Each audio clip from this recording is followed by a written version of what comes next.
Be comfortable yourself and relax your body. And keep your back straight and neck straight in one line.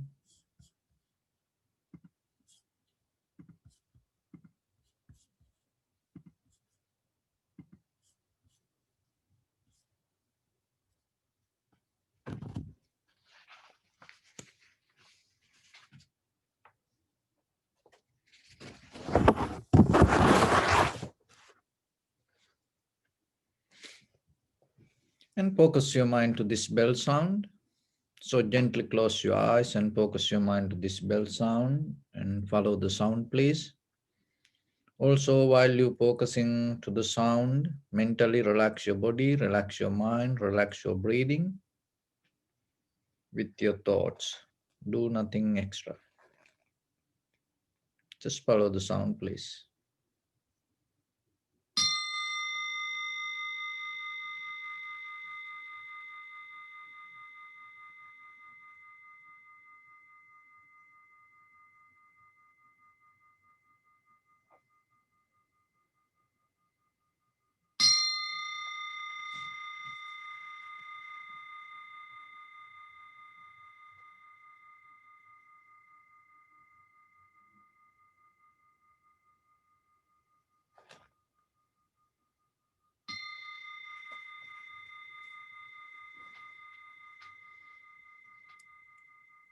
Namo tassa bhagavato arahato samma sambuddhassa.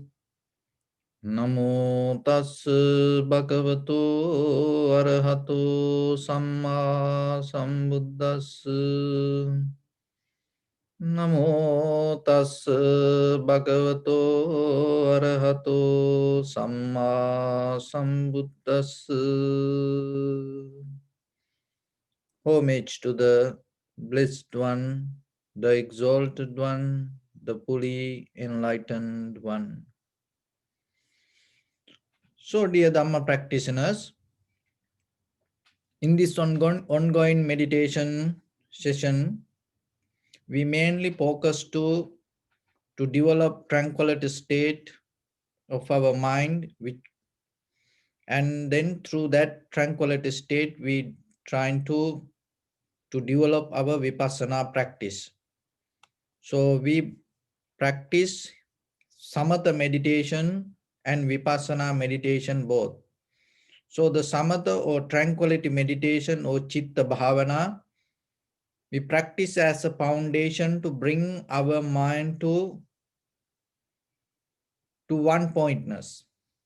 So once the mind settle down and once the mind develop the tranquility state, using that tranquility state, we go to deeper observation within our five aggregates.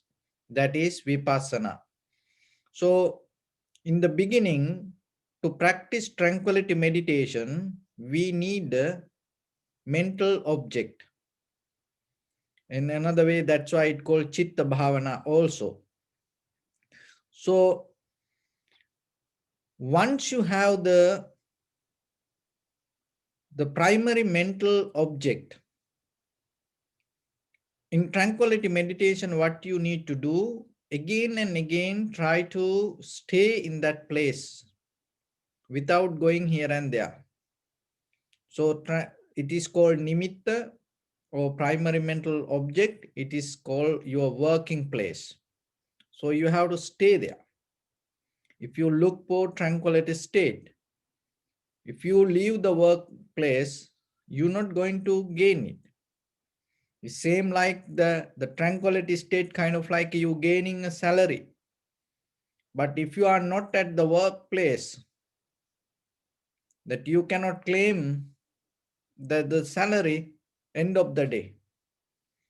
So workplace mean whatever the primary mental object, you work with it, stay there. So for that, we take our inhalation, exhalation as a primary mental object. So in front of your nose and your upper lip area, not anywhere else. So then what you have to do, again and again, stay here and find the sensation. and then follow the sensation. Through the sensation, recognize this is inhalation, this is exhalation. So I'm going to give some details regarding tranquility meditation and the Vipassana meditation. So remember, once you come to the tranquility, once you come to the primary mental object, and without going here and there, and without judging or without commenting or without having any conversation yourself, once you able to observe it, little by little, your mind will settle down with that primary mental object. In a certain level, your body, your mind, your breathing come to a one point. So that is what called tranquility state, samadhi, satori, kevalya. So like that. Once you come to that, you don't get out of disturb out of your own thoughts. So this is disturb means that mostly what we think when we get disturbed mean while you practice meditation, if somebody make a noise, if somebody do some work, if somebody watching TV or talking, so we say don't disturb me. So we think like that way. Then conventional level, disturb mean we think something coming from outside as perception and then it effect for us. But here the undisturbed mind means in a deeper level you recognize it is not because somebody talking or somebody doing some work going to disturb us. We precondition our mind, it should be like this, like that way. So in that preconditioned mind, what will happen? Once you sit for meditation, you think that everything should be silence. See, before you do something, you put your idea, stop of your practice. And then you expect something to be there. And then when suddenly somebody come, and then what will happen? Then you start to crash with the situation. Why? Because what you thought, what you condition in your mind, not going to happen. But here, that undisturbed mind mean you don't do like that way. Once you, because once you able to settle down with the primary mental object. So as example, your mind doesn't do two things at one time. So now remember that now you come to the point of sensation. And now you clearly focus to the sensation. And in that sensation, if you hear the sound or the smell come or any disturb come, your mind doesn't have a moment to go with it. To go with it, you should come out of the primary mental object. Otherwise, you're not going to respond to that, even mentally. Why? Because you are involving in the sensation. So if you bring the 100% your attention and focus, awareness to the sensation, in that very moment, there is no way you're going to get disturbed. It is not a kind of like yourself, you're going to resist with the situation because you are totally interfering with the primary mental object. So the world will be there like that way. But the thing is, when you are not able to focus to this point or any primary mental object, when you are not 100% focused, the mostly what is happening, we are not focusing exactly to the point. Whatever we precondition our mind, we come to the thought level and just we stay there. It's kind of like a dreaming. The meditation, even sometimes, mostly when we come to practice meditation, we come with the idea of meditation, and once you close your eyes, you start to to go roller coaster with your thoughts about the meditation. It is not the meditation.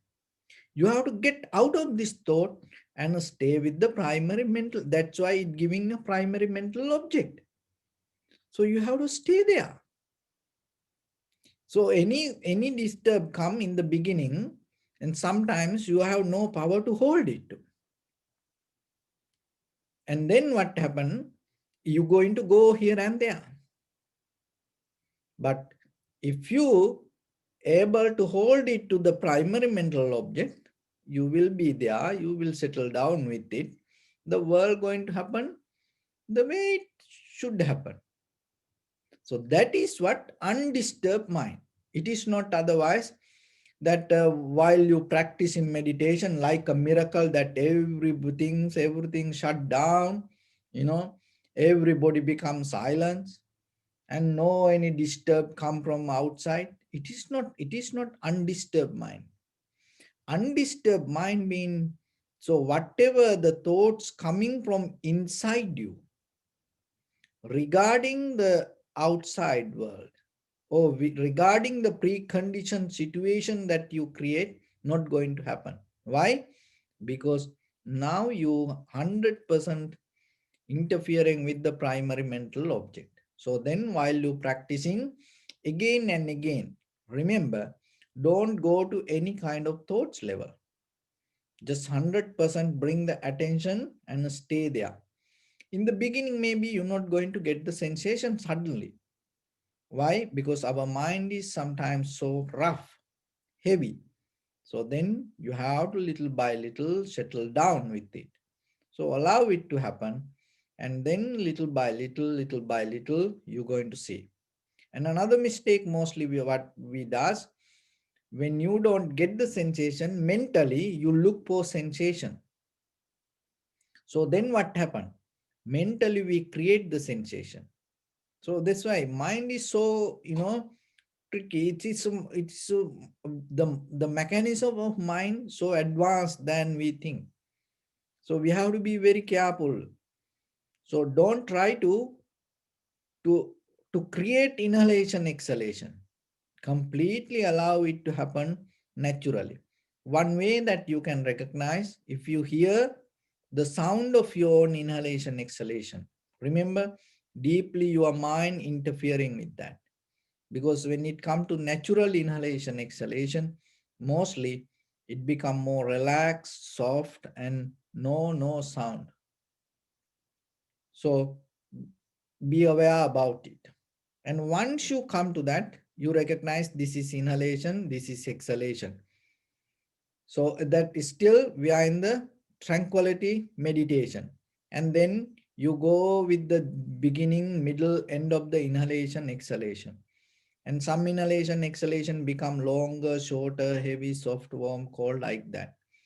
And while you're observing this way, you physically, you feel more comfortable, relaxed, and the joy, happy with the practice. So 4 things: inhalation, exhalation, beginning, middle, end, long, short, heavy, soft, warm, cold. So like that details. Another thing, while the inhalation, exhalation happens, you feel more relaxed, comfortable, joy. So like that. Just this is not, it is not that you can make it happen. Those are the result. Again and again, you're going to see.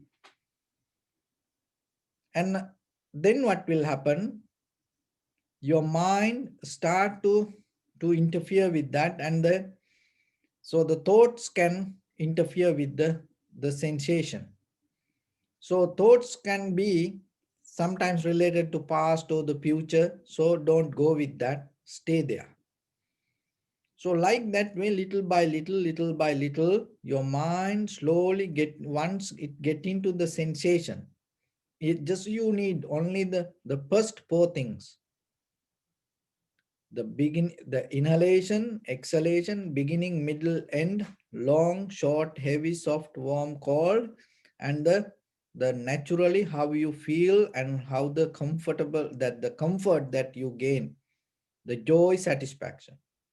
If you are able to come to that level with the tranquility state, what will happen? You're deeply going to come to settle down with the inhalation, exhalation. So in tranquility state, it go deeper step by step. But then we go to the Vipassana level. So in the Vipassana level, there are four foundations. Kaya-anupassana, Vedana-anupassana, Chitta-anupassana, Dhamma-anupassana. So through the inhalation, exhalation, you can practice Vipassana also. So there are two ways. One is releasing the inhalation, exhalation, and just observing the body. Also, it's a Kaya Anupassana. Kaya Anupassana. You no need to worry about the words. Kaya means body, anu, following, pasana, contemplating. So according to the body, you contemplate it. So the contemplate here is not kind of like a reminding. No, you recognizing according to as it is. So you can observe this body like this way. The two ways, remember this, don't mix it. Just practice point of view as details. I'm giving this because then you become very clear with the technique. Otherwise, when somebody asks what is the Vipassana, what is Samadhi, you say a lot of things, but you don't know what it is and how it going to take you to liberation. So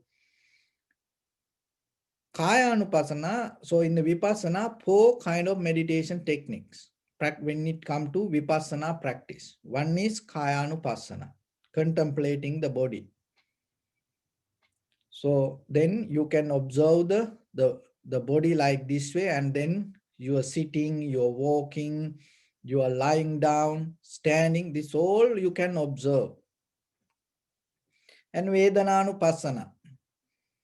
So sensation of the body. You take this body as the mental object, whole body, or you can find any sensation in your body and you can go with that. You get to one point and then start to follow it.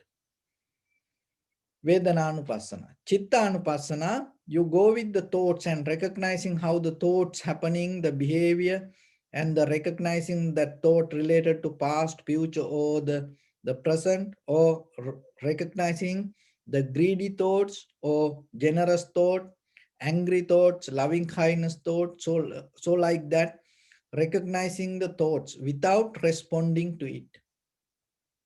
And Dhammanupassana, that following the phenomena or the recognizing the phenomena. So that's mean the recognizing the very nature with the body even. Four elements.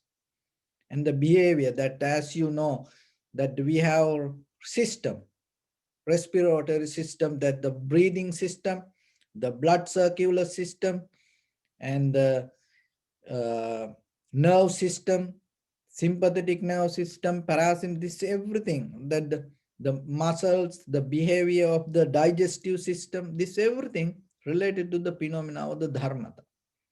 So observing that also, you can recognize this.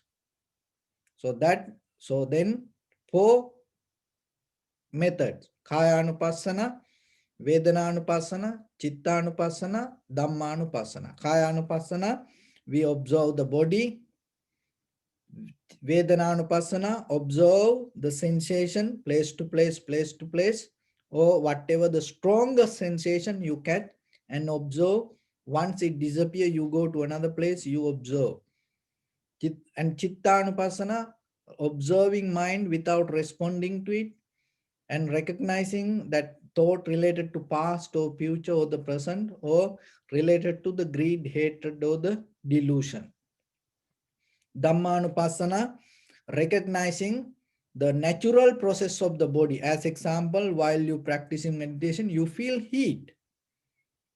So all over your body. So then you recognize it, that it related to the the nature, 4 elements. And sometimes you feel that how you recognizing when you eat, how it digests. It is not no one doing it. It's a natural process. So it is so like that you recognizing. And the other thing is that arising, existing, and disappearance, moment by moment. So whatever happened with the body physically. So that Dhammanupassana. And another way is, now that's observing the body. You take this body as the form, this physical body. Another way, you take, this is the important. So now we took the body as another way is, while you practicing anapanasati, so contemplating inhalation, exhalation, you take that inhalation, exhalation as the body. So how we do that? So observing inhalation, exhalation, so that is related to the Kayanupasana. Recognizing this is inhalation, this is exhalation. Taking inhalation, exhalation. So one inhalation you take as the one breath body. Exhalation take as one breath body. So that related to Kayanupasana. And then you go inhalation, exhalation, beginning, middle, end, long, short, heavy, soft. This all the details that you gain through the sensation, that all related to the body, and that take as the Kayanupasana. Then the Vedananupasana. That Vedananupasana means while you observing in a certain level, you drop this everything, you can, that you start to feel this everything disappear. Only the sensation going to be there. And that is Vedananupasana. See, then in a, before I told, you can get the sensation from anywhere in your body and you observe, and that is Vedananupasana. And this also, here, you just see only the sensation in a certain level, and then you just focus to that and you take that as a Vedananupasana. While you're observing that, you start to see your mind. Remember I told in the beginning with the tranquility meditation. So you start to see your thoughts, the greedy thoughts. So whatever the thoughts come, you start to see the roots of the thoughts. And then sometimes that sensation also slowly, little by little disappear. But still your body inhale, exhale, but you don't get the sensation even. Now you see only the thoughts. So in that thoughts, whatever the thoughts arise, in this level, when you're able to see, you're not going to respond, you just see it.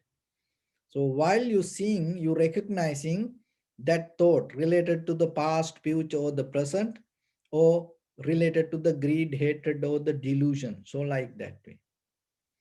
And then that also settle down little by little, and then come to only the 4 elements. Your entire body start to synchronize with the heat, motion, liquidity, and hardness within this all the nature.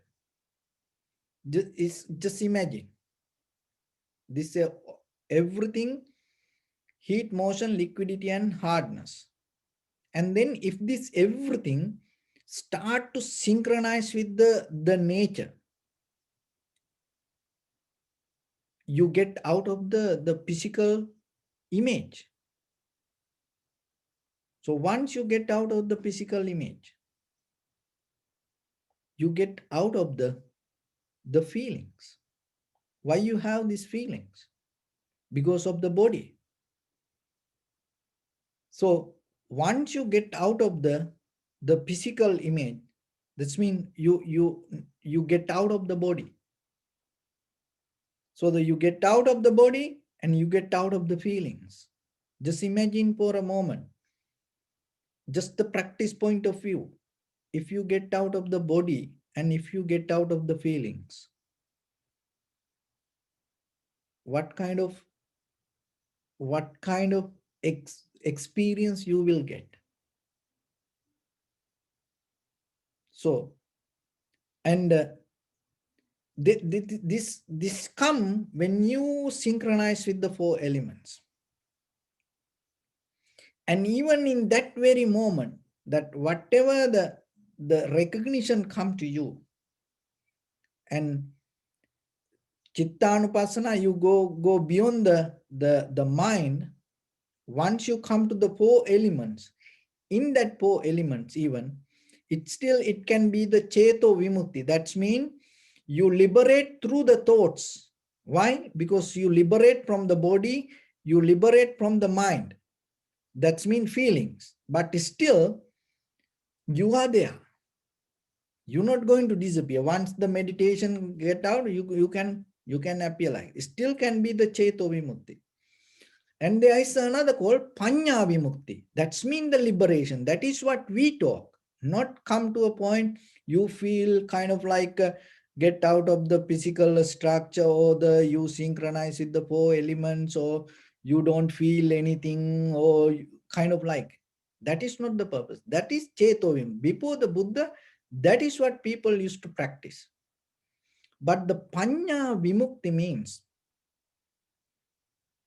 once you come to the state without body or without feelings, still whatever they are that you recognize as four elements with the heat, motion, liquidity, and hardness, it arising, existing, and disappearing.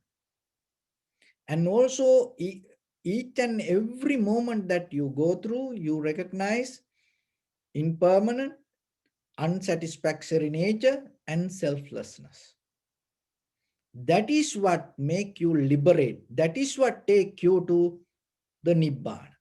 Because in that, otherwise, you feel so good, maybe you feel so comfortable, and it will help you to get out of the five aggregates, five hindrance, and after five hindrance, it will maybe you gain to the dhyana if you practice deeply. But that doesn't mean you get into the liberation. You will get into the Cheto Vimukti. That's mean liberate from the thoughts,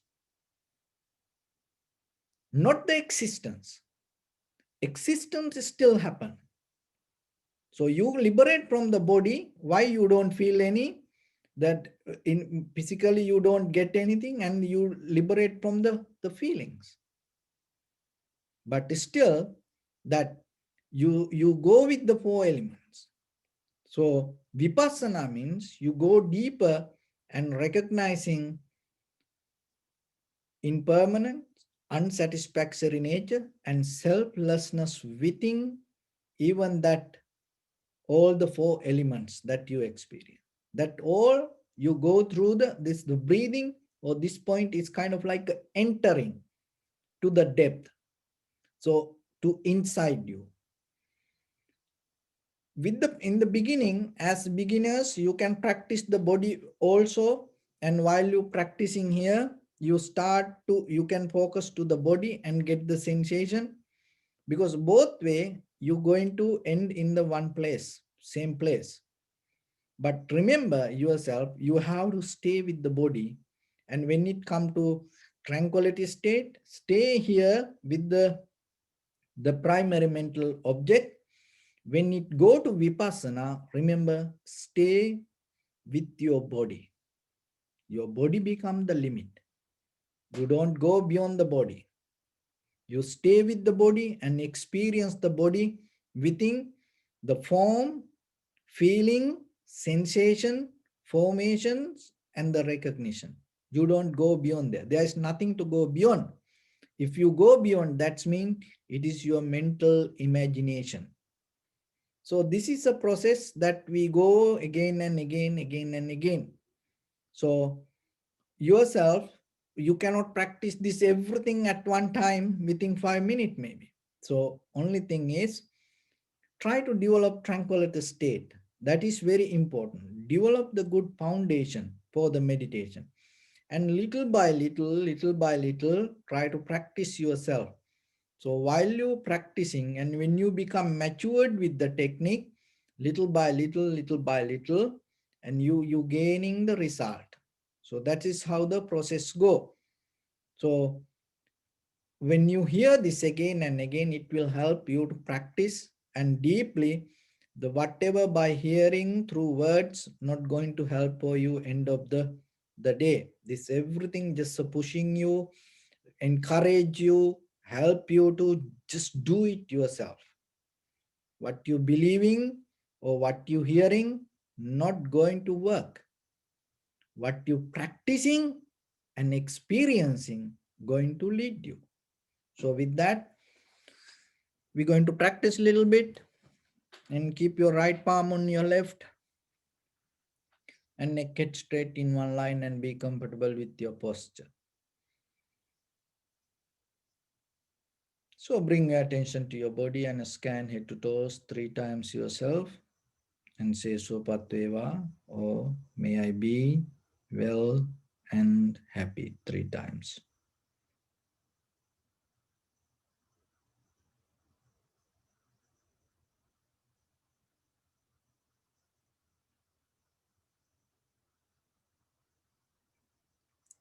Take a moment and think. We gathered here in this moment to practice this ancient meditation technique. All the Buddhas, all the enlightened masters followed this path and achieved wisdom. So we also gathered here to accumulate that knowledge. In this moment, with this sitting, may my body become more comfortable. May my breath be more smooth. May no difficulties come to me. May all the success come to me. Also think for a moment. This is the last moment we're spending in this very lifetime. And detach your mind from all your past memories and as well as any kind of future thoughts. Just try to remain in the present moment, observing the sensation of your inhalation, exhalation, and then later observe the impermanent, unsatisfactory nature and selflessness within the sensation arise in front of your nose or anywhere in your body. So deeply inhale, exhale 3 times and find the sensation, please.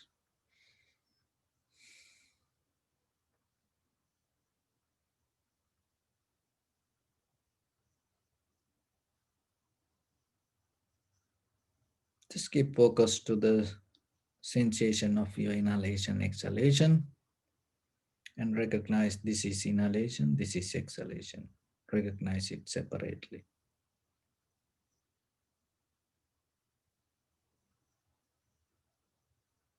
Bring your fully attention. Knowingly, you practice this meditation.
Follow the entire continuation of the inhalation, exhalation, knowingly this is the beginning, this is the middle, this is the end.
Also, you may experience some inhalation, exhalation become longer, shorter, heavy, soft, warm, cold.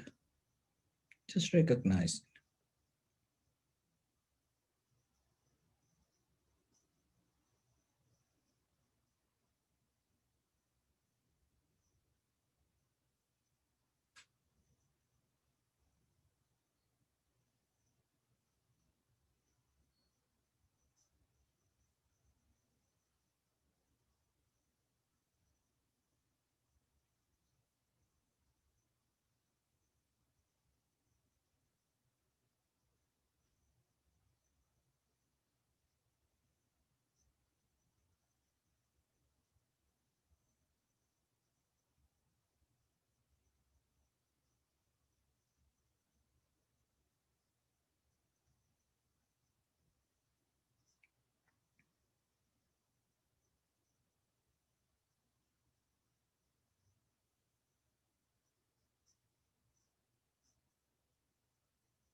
Drop all the details related to inhalation or exhalation.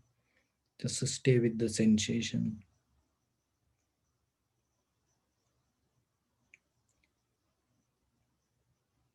and see how it impermanent and unsatisfactory nature and selflessness within your own experience.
Bring your attention to your body.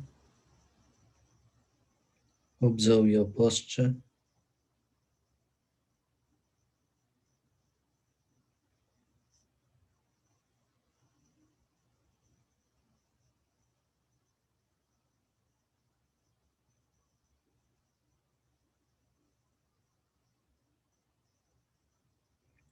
We cultivate loving kindness and compassion in our heart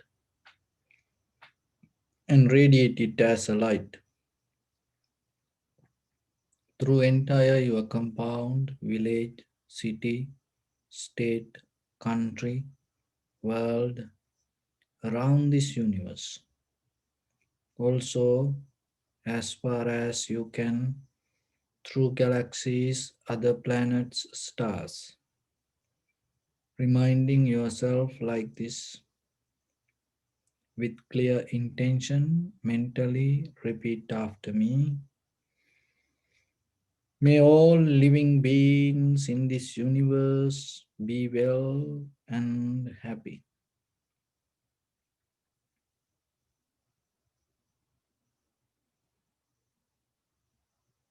May everyone be happy and safe, and may their hearts be filled with joy.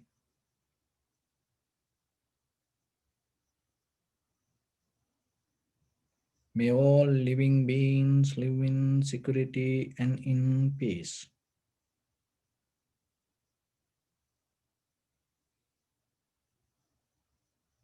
Beings who are frail or strong, tall or short, big or small, visible or not visible, near or far away, already born or yet to be born. May all of them dwell in perfect tranquility.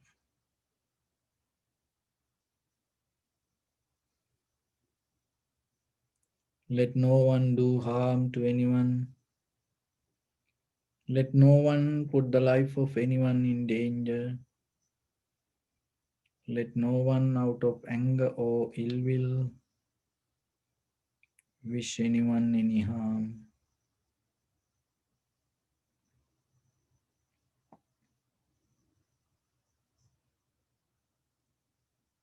Expand the loving kindness and compassion beginning from your heart.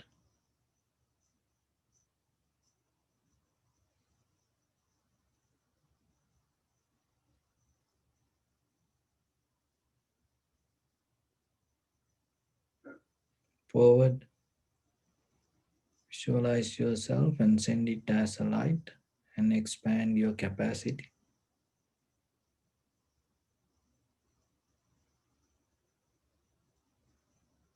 to your backside,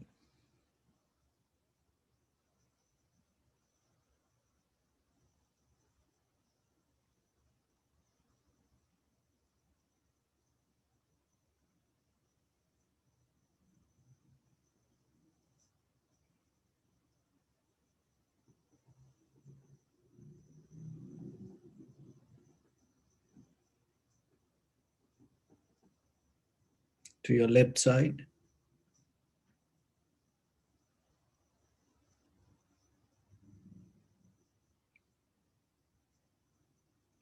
and to your right side.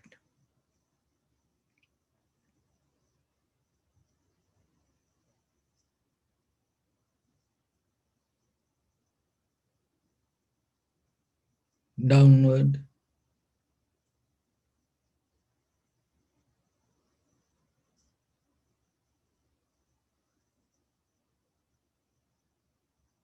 and upward.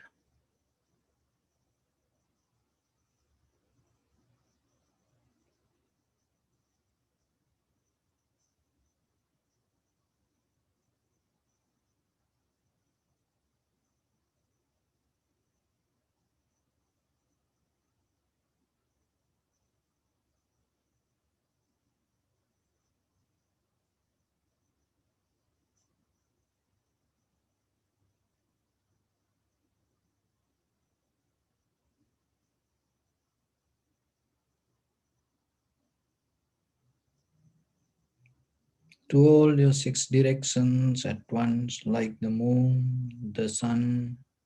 Spread the light, spread the energy without any condition, without any limitation, without any resistance or without any judgment. Let your heart to shine with the loving kindness and compassion from the bottom of it, with the maximum effort to the highest. Wishing yourself, may all living beings in this universe be well and happy.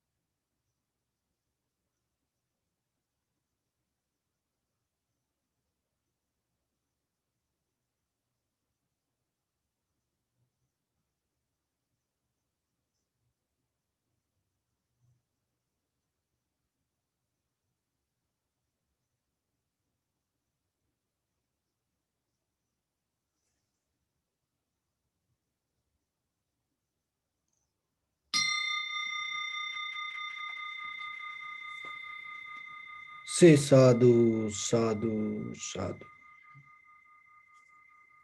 So, dear Dhamma practitioners, as human beings, from generation to generations, from civilization to civilizations, we look for freedom. All our final goal and the wish or the hopes are related to freedom. All the religions came to this world to show you the path to find the freedom.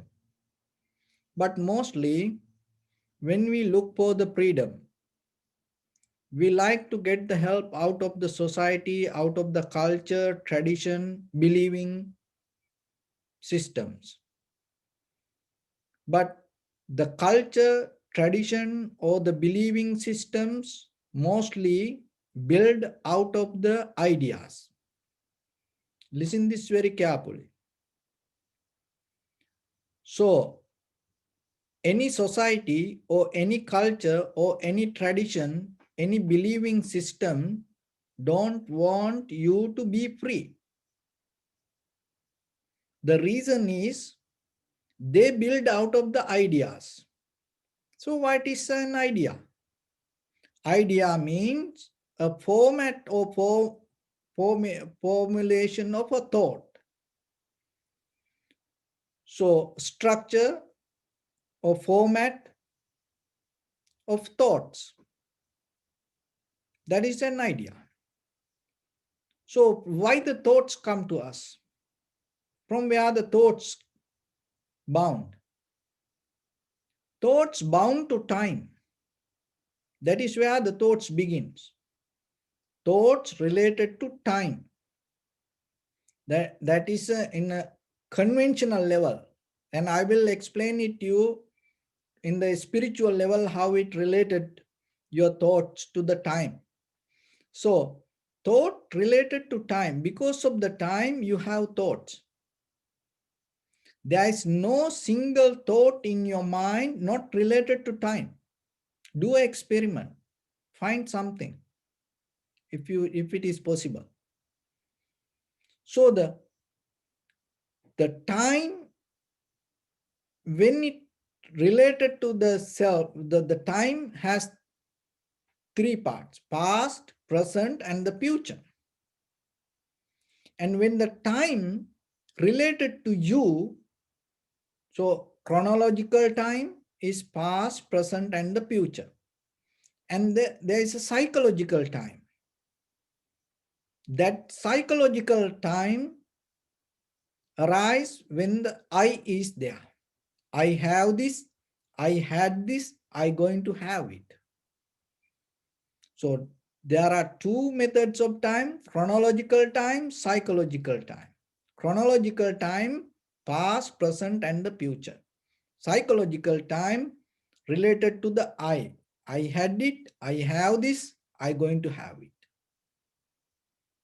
So all our thoughts bound to this method. So when the thoughts are there, when the time is there, and the thoughts going to be there. So once the thoughts and the time bound to together, this always the self going to arise. So when the self arise, it needs something to depend. Otherwise, that without depending from anything, yourself cannot exist. When just the idea, just imagine the idea. That's when it comes to the self, that just take your eye, ear, nose, tongue, body, and mind. All these 6 senses, how it depend. What is the purpose of eye? Closing it? No, it absorbing and inviting, and it's kind of like a magnet for all the colors and the pictures. So how about the ear? It's inviting to the sound. You cannot reject it. So because the self, the very nature of the self, depending. So once the self start to depend, so what happening? It is start to have the fear that you going to lose what you have. So see, time, and when it become centered with the thoughts, the self arise, and once the self arise is depending, and then because of that dependent nature, you have the fear. So because of the fear, you start to believe. To believe something, you have to go back to the society. What is the society means? Like us, who we are before you come here, whatever exists around you is the society. So then you go back to it. But the society depend on ideas. So what is the ideas? So what is an idea? Idea mean format of formula of a thought. See, you look for the freedom, you like to liberate, but to liberate yourself, you go back again to the same circle. And then you keep going with it, keep going with it. And because of that, you cannot get out of. Look at the Buddha's time, and he completely built very brand new kind of society that's called Sangha. During that time, there were many kind of people. There used to be many methods, but he built up very brand new society. That society not bound to ideas. That is where that's why when you look for freedom, you get into the Sangha. Why? Because in that community of the Sangha, in that circle, you're not bound to ideas, or you're not bound to culture, you're not bound to tradition. So if you go back to the ordinary society, look the very nature of the ordinary society, and take from any timeline, take a part of the society and look yourself. You have this everything today with the internet, and you can research yourself. You can see the society bound to ideas, the law, culture, tradition, this everything man-made ideas. So idea mean formula or format of a thought or thoughts. So that is where we hold. That is where we coming from. That is who we are. That recognizing that is very important for you if you look for liberation, if you look for freedom. Why? Because if you look for freedom, don't look from help from the prison. So to get into that, what you have to do? The very important thing, rather than developing a dependent idea, you come to a very single moment of just pure organic experience. That is what called vipassana. Without depending on ideas, you come to a point of just a single moment of pure organic experience. That is what called vipassana. So get into that. You have to little by little, clean that all the ideas, concept, or the believing that everything we carry in our life.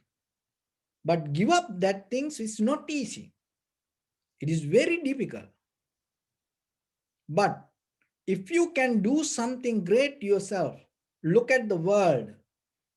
If we look at the material way, you can build many things in the world, huge construction product. You can, like Hoover Dam, like Australia Opera Theatre, Eiffel Tower.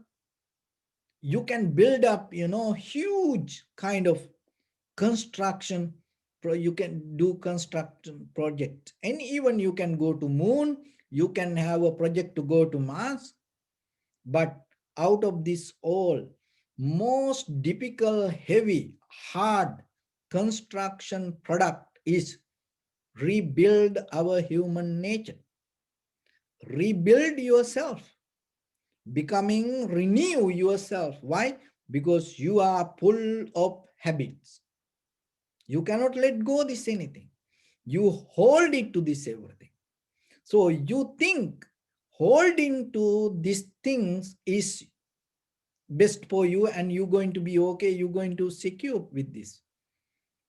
Why? Because we are self-centered and we always afraid to let go and we afraid to become free. That's why we developing dependent nature. So this is human behavior. So we have to understand it is within us. We cannot let go everything and just become empty. I give a very simple example. So when you change your cloth, as normally children become completely naked, and then you change the cloth. But when you become matured, when you become adult, you get the wisdom. You can change the cloth without becoming naked.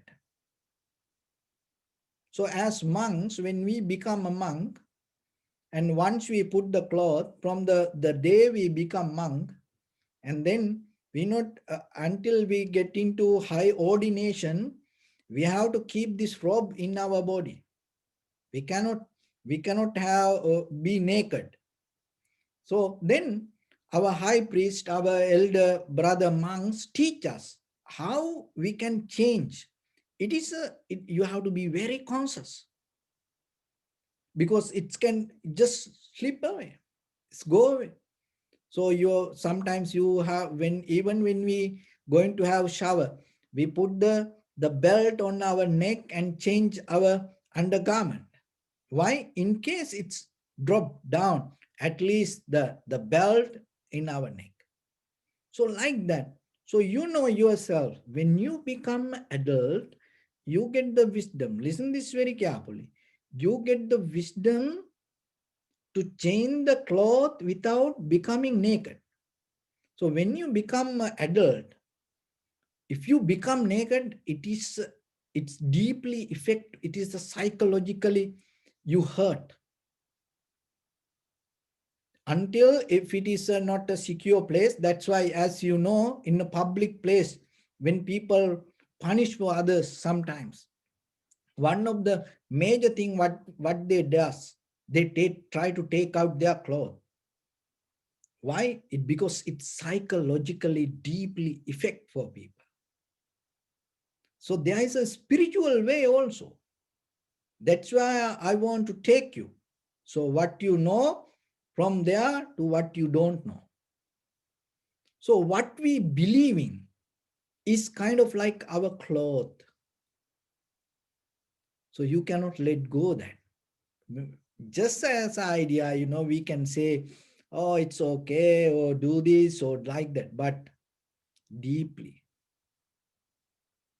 what we know, what we bring by the culture, tradition, we cannot let go that anything.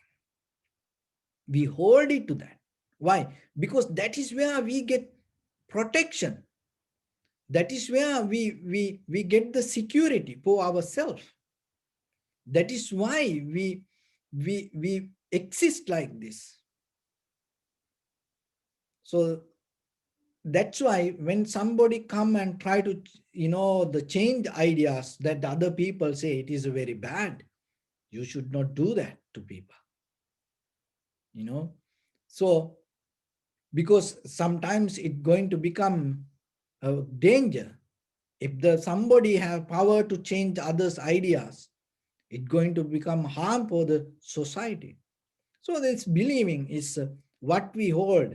What I want to tell, it's like your garments. So the Buddha taught a method that you can change the garment without becoming naked. So you can change what you believe to practice without having the fear. That is what called meditation. So look at the Buddha's time. Whoever came to Buddha as any questions, even sometimes for debate, or maybe they want to clarify something, or maybe without knowing anything, or maybe they used to know something else completely opposite. When they come to Buddha, when they have the conversation, so the Buddha accept that everything, and mostly Buddha said, oh, that also right. But at the same time, there is something like this also. And then the Buddha explain it in a different way. So that person become more comfortable. Why? What he believed is Buddha accept. Then he becomes secure. And he feel protection in front of the Buddha. And then not only that, and the Buddha develop it to a higher place and giving something higher than what he hold. So that way it's kind of like a changing the psychological garment without making that person naked. Remember that. That is as parents, as a husband, wife, as children, remember that yourself. If you want to have a very conventional life without having disturbed to other people, even if you want to deeply nourish with the spirituality, practice that. Why? Because mostly we try to naked other people in front of us psychologically. As a husband, as wife, as children, as parents, brothers, sisters, friends, and family members. Even sometimes when people gather, look, we like to naked other people psychologically. Why? Because we know it's deeply harmful other people. But if you are a Buddha's follower, remember from today, never do that. Always remember, never go against someone's believing. Appreciate it. Respect that. Respecting to something doesn't mean, you're going to follow it. Even just as ideas in a family. The very first thing, as sometimes as parents, if you want to change the children's ideas, and sometimes you cannot suddenly say, no, you are wrong, you are idiot, you cannot do this, you cannot remember this, why you do this mistake again and again. So like that, we like to naked other people. Don't do it. Give some space. Why? Because things happens because of many reasons, not only one reason. But our point of view, we can see only one reason. Maybe that is not the reason from the other side. So when you practice vipassana, remember, you come to a like that bird eye view. You come to a point to sharpen and clear and expand your view beyond your self-centered idea or the mind. But we bound to that again and again, again and again, we bound to this nature. Why? Because we depending from thoughts. Why the thought arise in us? Because of the comparison with our own ideas. So then I start from the beginning, relating with the time. So how the time related to the thoughts and how it related to the spirituality, or how it related to your purification. This is where it start. When it comes to purification of our life, we have to get out of the greed, hatred, and the delusion. All the sansara existence depend on the greed, hatred, and the delusion. So what is the greed means?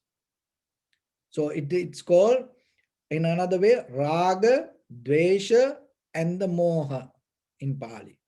Raga, dvesha, moha. Raga means greed or the lust or the desire. Dvesha or the anger or the hatred. The moha or the ignorance, not knowingly reasons. So, how the raga arise? Why the raga arise? Why the greed or the desire arise? Listen this. When you see something, when you hear something, when you smell something, if you taste something, or if you feel somebody or something, or if any idea come, if you take it as good, that is where raga arise. So whatever the perception come to your eye, ear, nose, tongue, body, mind, if you take it as good, oh, this is nice, oh, adding more positive things to it, and holding with the idea this is good, that is where the raga or the greed or the desire arise. So where the anger arise? So whatever the perception come to us with our eye, ear, nose, tongue, body, mind, if you don't like it, and that is where the anger or the hatred arise. So that is the beginning point. So the moha, how the moha arise or the ignorance arise? What is the ignorance? From where it come? This is where you have to be sharp. So when something come to you, how you took it as good, or when something came to you, how you decide it as bad. Because in this very moment, in the present moment, so whatever happened, there is no good or no bad. So in this very moment of you, there is no good, there is no bad. So, but once you going to take something as bad or good, you need something. What you need? You need your past experience. Without past experience, you cannot take anything as bad. Or you need the future hopes. Without that, you cannot take anything as good. So without past and the future, in the present moment, whatever happened to you, you cannot take it as good or bad. So then, we're talking about how the ignorance arise. What is the ignorance? Where the ignorance arise? So when something happened to you, so in that very moment, to take this as good, I have to compare it to whatever happened in the past. That comparison is come out of thinking, oh, I had something in the past. So that idea is called ignorance. So when something come to you, if you don't like something in that very moment, that to happen that dislike, you have to compare it to something happened in the past. So that something happened in the past related to you, is that idea is called ignorance. Why? Because this is not this, there is no something called self-related that exists without changing. So in the past, if you had experience, as example, this we take this kind of like a sweet water. So in this very moment when we drink it, oh, it's so good. So how that so good came? Not in the moment of experience. That good come my mind, I compare it to whatever in the past. That's why very next things after good, mostly it look like. So you use this word every day, you know. So that comparison come, oh, yesterday or last year, 10 years ago, I had. So I had that. So that is that believing that you had it, it called ignorance. And this keep happening. This keep happening. Now see, in the present moment of the experience, once it bound to past or the future, the like dislike arise. See, past and the future related to the, what is it called? Time. So, but in this very moment, if you experience something, it is, there is no time. There is no such a thing called in deeply, there is no such a thing called present moment. But once we solidify, once we format something with the experience in this very moment, we take that moment as present moment. And from there, we go to past and the future. And that is where always the greed, hatred, and the delusion with going to be with us. So this going to be with us, it because it's mentally, deeply, psychologically, we bound to this. Psychologically, we bound to ideas. So then in the vipassana level, you get out of the ideas. And in the vipassana level, you get out of the time. Because when it comes to the clear present moment of experience, it not belong to good or bad, it not belong to time. So the clock that what we see today as this material clock or this numerical clock is actually from the beginning of the clock, and they introduced this to measure your life and the behavior and track your habitual patterns and get out of it. But today it just became a part of this material world. But the clock, if you look very carefully, that is the bridge. Bring the psychological life to material life. So in between this, so what you see always as a clock, remember it is your life. So life means it is your thoughts and it is your samsara. So in Buddhism, there is a word called klesha. So there are three kind of klesha. Klesha means Raga, dosa, moha, mental formations. So the klesha means kala. Klesha means time. So the kalena dhamma savanam. Kalena dhamma sakaccha. So kalena means you have to kalena dhamma savana. You have to listen to dhamma to destroy the mental formations. Not at the right time. Not that mean. So it means you have to listen to dhamma to destroy your mental formations or the klesha. Kalena dhamma sakaccha. You have to discuss the dhamma. Mostly people think it is at the right time you have to discuss the dhamma. No, you have to discuss the dhamma to destroy or get out of the mental formations or the klesha or greed, hatred, or the delusion. So the kala means thoughts. Kala means mental formations. Timing means your mental formations. So once you recognize that, what you have to do? Raga, dvesha, moha, greed, hatred, or the delusion.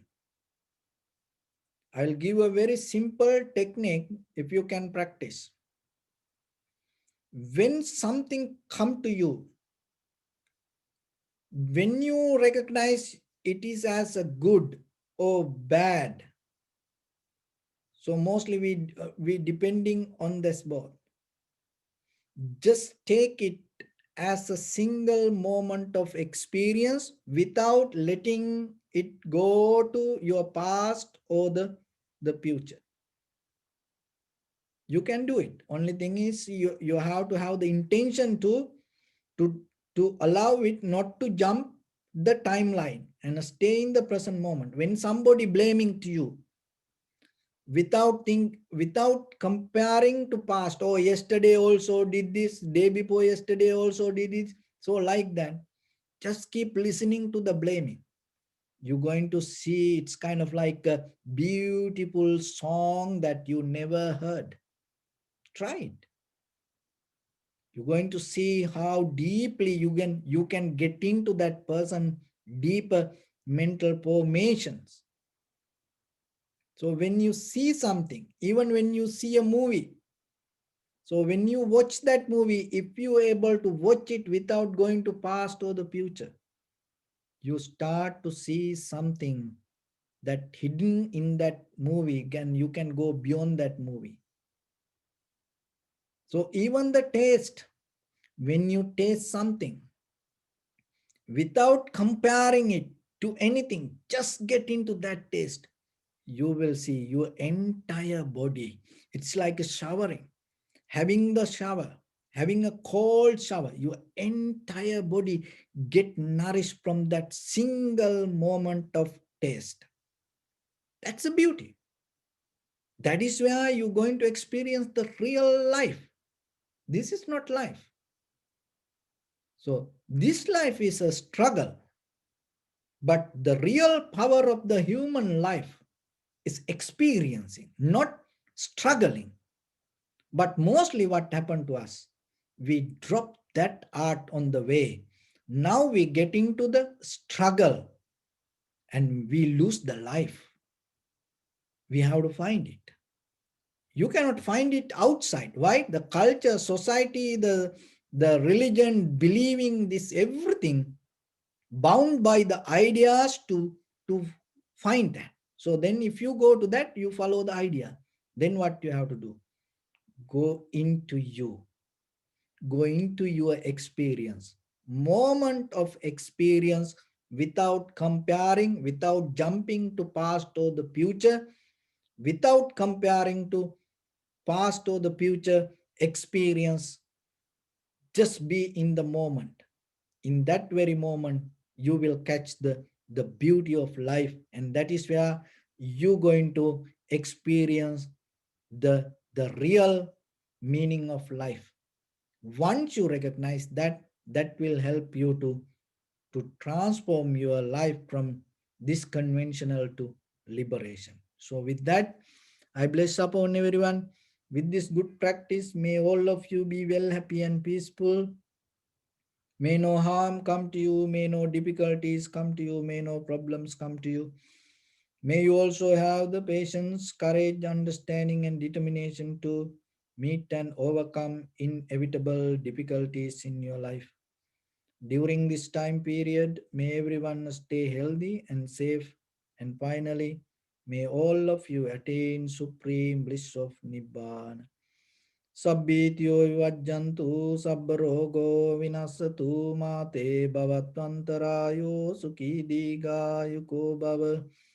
Ettavata cha ammi sampadang punya sampadang sabbe devanumodantu sabba sampatti siddhya. Sabbe bhuta anumodantu sabba sampatti siddhya. Sabbe satta anumodantu sabba sampatti siddhya. Idam me punya kammang asavakkaya vangotu. Sabba dukkha pamunchatu.